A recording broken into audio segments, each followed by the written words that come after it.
Hello, I'm Heather. And I'm Ryan. Welcome to the podcast. It's game night, it's sibling rivalry, it's a walk down memory lane, but most importantly, it's politics free. Guaranteed. Welcome to round 5 of Trial by Trolley. Real quick, the game instructions are the same for every episode of this game. If you're following along or this is not your first Trial by Trolley episode, skip ahead about 2.5 minutes if you don't want to listen to the whole thing again. Here's how it works. We have a set of cards. On each one is either an innocent or a guilty party. For example, on a guilty card, we might see a bunch of mafia thugs. And on an innocent card, we might see the world's greatest physicist. Now, imagine we are conducting a trolley and we're coming up to a split track. We can't stop the trolley. We have to switch it onto one of the tracks, but there is someone or something tied to each track.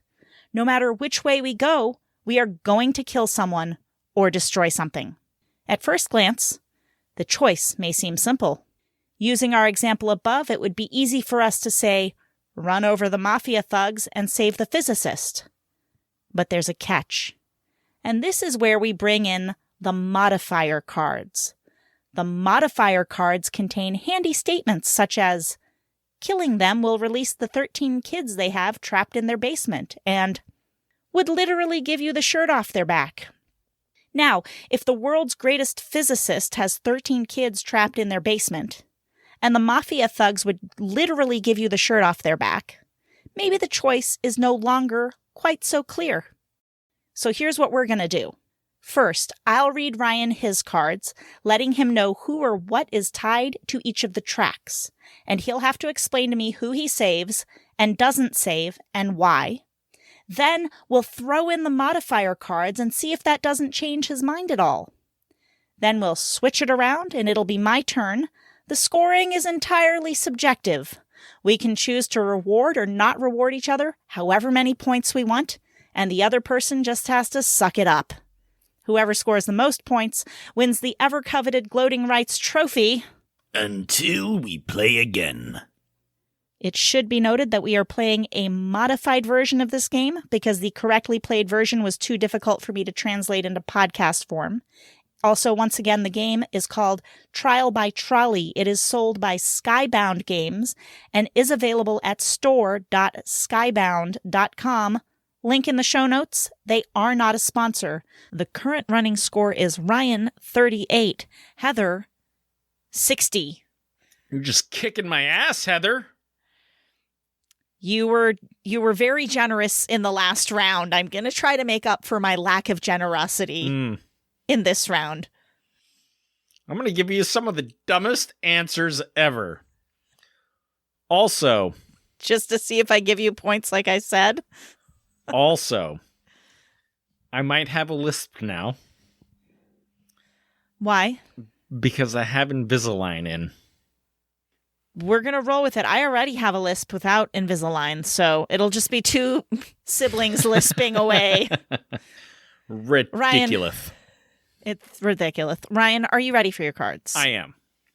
Excellent. On track number 1, the world's most annoying sports fan. Okay. On track number 2, a shark with wings. Who do you save? Who do you kill? Why? You know what? I'm going to go with the most annoying sports fan. Because I don't think a shark with wings is like going to go out of its way to attack people. And a shark with wings is still going to be a water creature. So it'll probably just be like a flying fish, but a flying shark. Okay. And secondly, I probably will alert animal control to let them know that there is a dying winged shark on track number 2, and they should probably come rescue it and get it back in the water as I run over the annoying sports fan. Well, I tell you what, Ryan, I love where your mind went on that. But what happens, Ryan, when we include, say it with me, the modifier cards. The modifier cards. On track number 1, the world's most annoying sports fan is secretly a deadly serial killer. Well, that's probably going to change your answer right there. I mean, what? On track number 2, a shark with wings. Their death will inspire riots across the nation. You know what? What to do? Let's see. Either way I go, deaths will ensue. Mm-hmm. It's just, what's going to cause the most death here? And, boy, I think I'm still going to run over the annoying sports fan. Good for you, Ryan. 57 points for you. Oh, my God. Wow, Heather, so generous. Here's the thing, right? Uh-huh. We can play the who can be more generous with the points thing, but since you always go first, you can always outdo me on the points that you give me. I know. So we're going to do something a little different today, Ryan. Oh. I'm throwing you a curveball. Uh-oh. You're going to give me my first 3 cards now. Suck it. I will give you more points than you give me. Okay, Maybe. Heather. You really want to lose this, don't you? God. Just trying to do a nice thing for my sister. I just turned my potential win of a game into a loss anyway. Let's just keep playing. I don't care. All right, Heather. Uh-huh. On track number 1, the owner of a profitable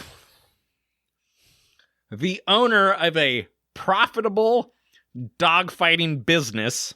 Mm-hmm. On track number 2, a woman in labor racing to the hospital. Who do you save and why?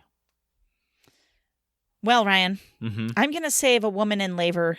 Mm-hmm. In labor? I'm going to save a woman in labor racing to the hospital because I'm pretty sure dogfighting is illegal and also very, very mean, and I don't appreciate it. Agreed. And that's my whole answer. So Okay. there. All right, Heath. Well, would your answers change once we add in the Modifier cards? I don't know. Let's find out, Ryan. On track number 1, the owner of a profitable... We're both having a lot of trouble with the word profitable today. Lord. On track number 1, the owner of a profitable dogfighting business will one day discover the secret to cloning dinosaurs. Ooh. So then he can start a dinosaur fighting business? Probably.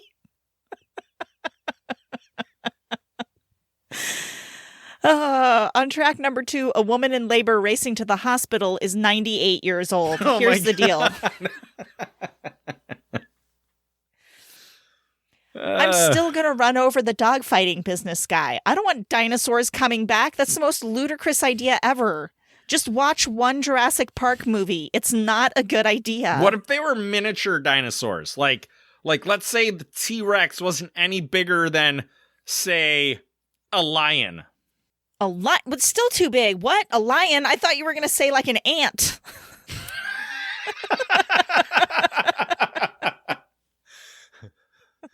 What is this, a school for ants? No, I just don't think we should be like long extinct species. I just don't know if it's a good idea to bring them back because the next thing that's going to happen is they're going to break out of the lab and destroy all existing ecosystems. And I just don't know what that looks like. I just feel like they're extinct. I'm sorry that happened, but let's let bygones be bygones. But what let's save the 98-year-old pregnant lady instead. Okay, but what if, hear me out. Mm-hmm. He clones dodo birds. Okay. So I was reading this book recently. You brought it up. I'm going to talk about it. And it was explaining how an ecosystem works, right? This is so intricate and complicated. It's amazing to think about. Like every bacterium and bug and plant and the air and the everything and the all and the sun. And there's like a million different things that go together that make this continually working ecosystem. And there's ecosystems all over the planet. So I just feel like, could they set up a mini ecosystem and test it? And if it destroys it, then just go, okay, forget the whole cloning thing. Mm-hmm. But I feel like scientists will be like, you know what we should do? We should start putting our mini dinosaurs into the environment and see what happens. And then the dinosaurs eat all the lions and the remaining tigers and the people. Hell yeah. And then we're all dead. And then dinosaurs are back, baby. I mean, wait, now I'm thinking about it. No, just kidding. I want to save the 98-year-old pregnant lady that's having a baby. All right, Heather. I'm sticking with it. I'm sticking with it. I love your answer. You know what? I will award you infinity points. Fuck off. I will award you how many ever points you award me plus one. Ryan, I'm awarding myself 59 negative 100 points. points. Oh, you're going to give yourself 100 points? Okay. No, 100 points is fine. 100 points for you, Heather. No, I said negative 100 points.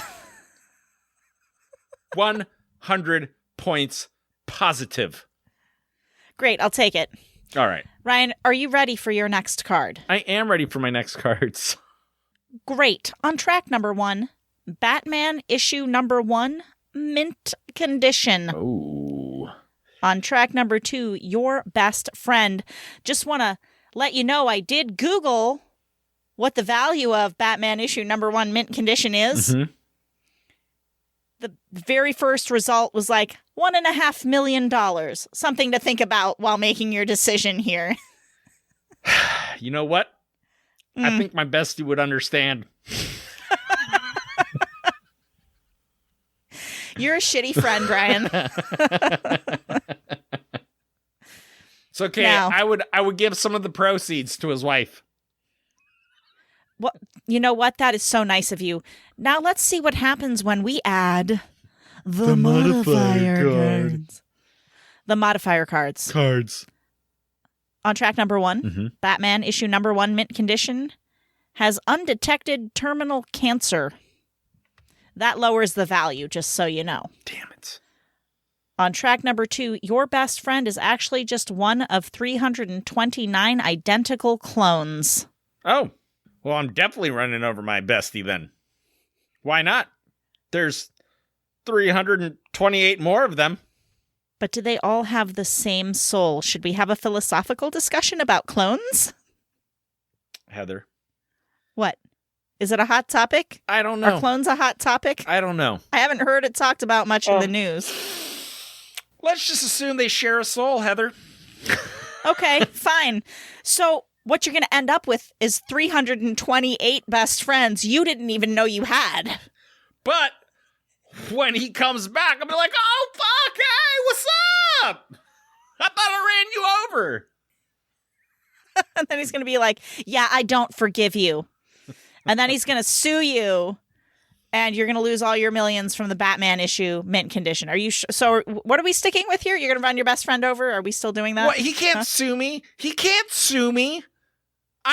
The track... He can sue you 328 times. Heather, the track lever was broken. I had no choice. The train did what the train did. I had no control over it. You got to pick which track you went on, and you specifically chose. Yes, I'm a witness. But he doesn't know that. What are you going to do about your witness? He doesn't know that. I'm a witness. I'm a witness. No, you're not a witness. You're not I'm in a the witness. Oh, so you're going to... Listen, I run over my bestie, and I get us $1 million that I'm definitely sharing with you. And you're gonna rat me out, Heather? You're gonna your own blood, Heather? You're gonna rat me out? No, I didn't consider that you would share it with me. So you know what, Ryan? 27 points for you. All right. Thanks. All right. And since my whole let's go in the wrong order plan was stupid, I'm just going to do your last cards. Are you ready? Yes, I'm ready. Yeah, here we go. I don't know why I did that. All right, here we go. On track number 1, everyone over the age of 40. On track number 2, the world's most obnoxious fraternity. Who you going to hit with your trolley? Well, I think it's fairly easy. I'm going to go over track number 1 because then, love you, Heath. Are you literally killing everyone over the age of 40 just so you can kill me in this scenario? Is that what's happening? No, I'm kidding. I would run over the fraternity, of course. I mean, how many people are in a fraternity versus how many 40-year-olds there are in the world? And it's only one fraternity. That's what I'm saying, is I would run over the fraternity because there would be less casualties. And to be totally fair, I mean, if every person over the age of 40 was standing on track number 1, like, how many people would the train actually make it through before the bodies just stopped it? Well, we've gone over this. In this mythical land, anything and anyone that's on the track will be killed by the trolley. All right. Well, I'm going to run over the world's most annoying fraternity. Excellent choice. But Ryan, what happens when we add the modifier cards? The modifier cards. Sorry, I missed it. On track number 1, everyone over the age of 40, their ghost will haunt you forever. Oh my God. On track number 2, the world's most obnoxious fraternity knows actual magic, only uses it for personal gain. Oh, well, doesn't that just make them even more annoying? It does. No brainer. I feel like the modifier cards are supposed to make the decision harder, but every time it's your modifier cards, it just makes the decision easier. There's something wrong with this game. I think it makes it easier for you, too. All right, sometimes it does. Sometimes it does. All right, Heather. I award you 29,000 points. Cool, except I'm the one awarding you points right now. But nice try. Ryan, you know what? You can have a point for that one.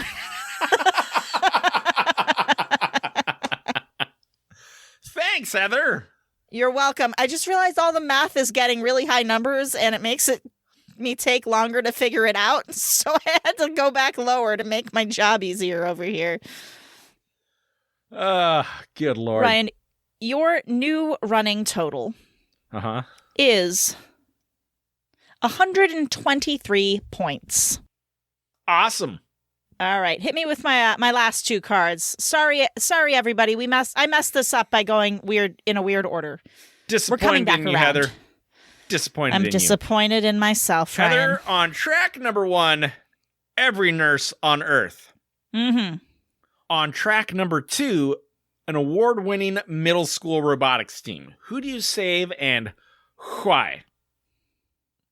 You know, setting aside the outside chance that the robotics team could just, in very short order, replace all the nurses on Earth with robots, I guess I have to run over middle schoolers. Wow, Heather, that is so fucked up. I can't even believe every you. nurse on Earth. Every one of them. How dare you? Well, Heather, I got a question for you. Yes, Ryan. Would you change your answer if you added in these modifier cards? The modifier cards? Yeah. Why, I don't know, Ryan. Let's find out. On track number 1, every nurse on Earth is controlled by an alien brain parasite that could enslave humanity. Oh my God. Lord. On track number 2, an award-winning middle school robotics team. Their family will sue you if hit. This is tough. I can't afford those legal fees, Ryan. Mm-hmm. I can't afford it. I can't afford to do the payout when they win. I can't afford to settle the lawsuit. Here's the thing. Mm-hmm. So far, the alien hive nurses are doing a great job. No, Heather. No, Heather, stop. It's not that they've been infected up until this point. No, they have just been infected whilst on the track. So they're going to go back and they're going to enslave humanity. Yes. The modifier card does not say that. No, Heather. Is controlled by an alien brain parasite that could enslave humanity. It's not even that it will enslave humanity. I'm gonna have to take my chances at not getting sued, Ryan. I don't want to get sued. I cannot afford it. It will ruin me. By the way... Heather, can you squeeze water out of a rock? What's your point, Ryan? Listen, if you have no money, they can't get money. You could take a rock... And throw it at them? And squeeze it as hard as you can, and no water's gonna come out. What if it's a sponge rock? Squeeze some pumice, Heather. Squeeze some pumice. Can you squeeze water out of pumice? Probably not, because the water's just gonna leak out. But it's not. I'm just saying, water might get stuck in the pores and drip out of pumice stone, Ryan. Okay? So you would rather allow humanity to get enslaved? I'm just taking a chance. It could happen. It could also not happen. That's what the word could means. Could doesn't mean will. I'm taking a chance. A selfish chance. Okay, yes, it's a selfish chance, but I'm taking it. Hear me out. So you're going to run over all the nurses on Earth. All the nurses on Earth. You were just saying that like you didn't think I should run over all the nurses on Earth. When just a moment ago, you thought I should run over all the nurses on Earth. Oh, you're right. God, Yes. I'm all over the place with this one. Shit, really I'm just trying to fuck with you. You know what, Ryan? Uh-huh. I'm going to hit the award-winning middle school robotics team. Take one for the team, Heather. No, what? Why would you do that? The nurses are going to... Heather! Oh, wait, I'm all over the place on this one. I got so confused. I don't even know what's going on. You know what? Fuck it. I'm going to stick with an award-winning middle school robotics. I am going to run them over. I'm sorry, middle schoolers. All right, I was going to Heather, run you over to begin with, and I'm still going to run you over. I can't take the chance. I am so thoroughly confused at what just happened. Don't give me a lot of points. I do not deserve points for this. I'm going to give you 250 points. Do you think we should come back down to earth on the next round or like at any point while we're playing this game? Nah. Oh, and I still have a third card. Okay, let's do this. It just doesn't feel good. I'm winning and it doesn't feel good. Please continue. Heather, you should feel really good. You deserve these points. Yeah, well, whatever. All right, on track number 1, a crowded Mother's Day brunch buffet. That's delicious. I know. On track number 2, a runaway stroller carrying triplets. Who do you save and why?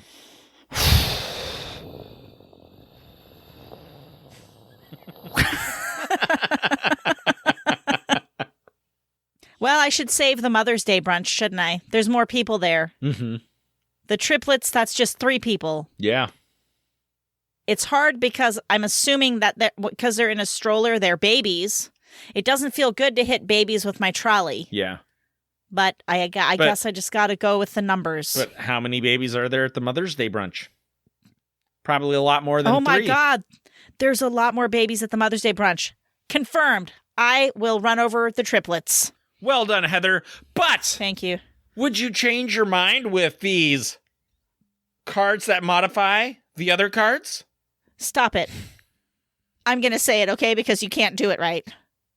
But what happens, Ryan, when we add the modifier cards?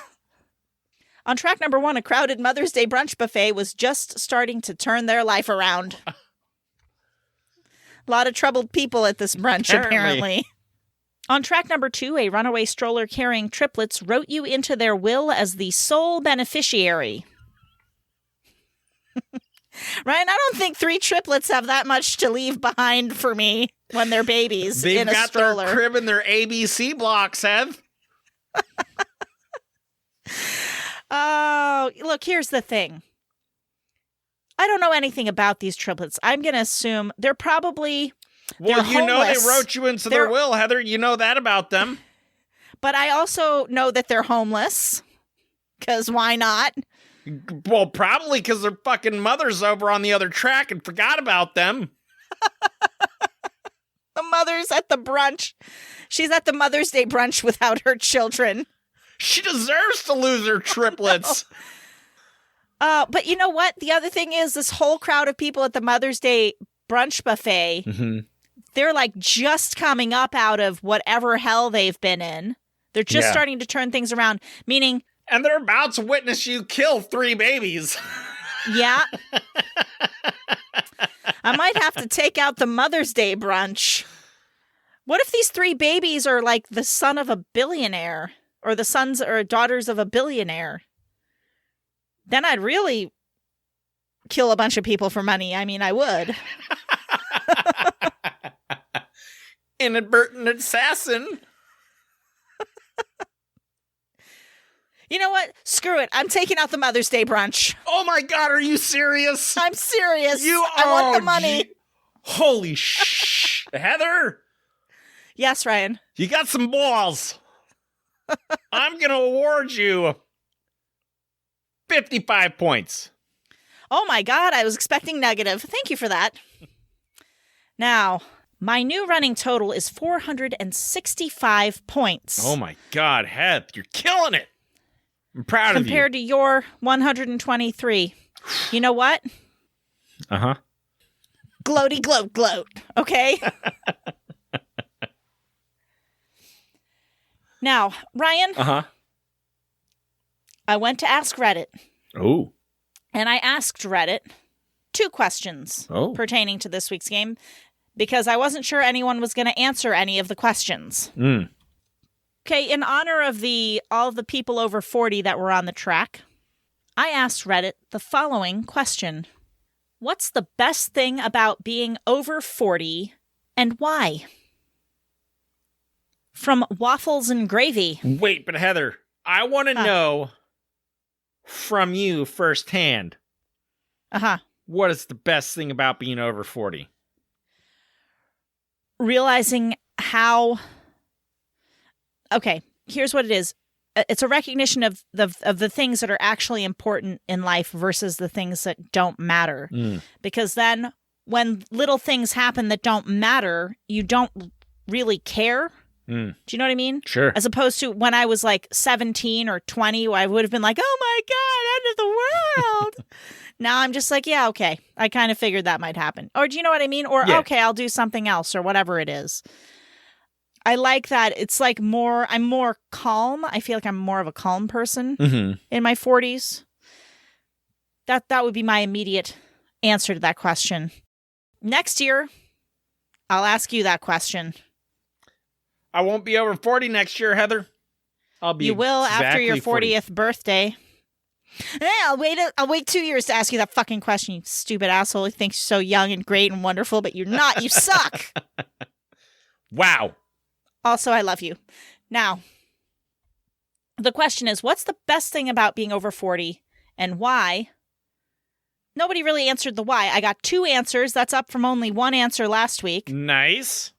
Waffles and Gravy says, we got all the monies. Which, it's true. We do have more money than the 20s. Steph Haney, you worry less about how others perceive you. That is also very true. You know what? Upvotes. I got to upvote these answers. Love them. I also asked NFL fans, what was your best and worst experience with a rival fan base? 0 answers. I was disappointed. I really was interested to hear about that one.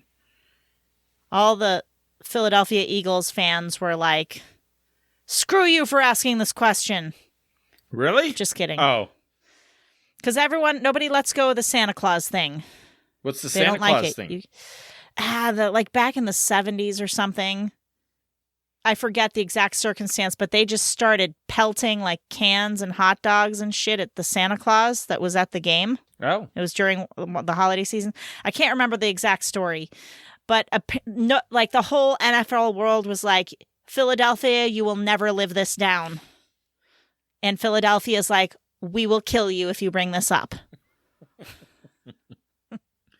So if anybody's listening from Philadelphia, sorry I just brought that whole thing up. I can't wait till I find a Philadelphia Eagle.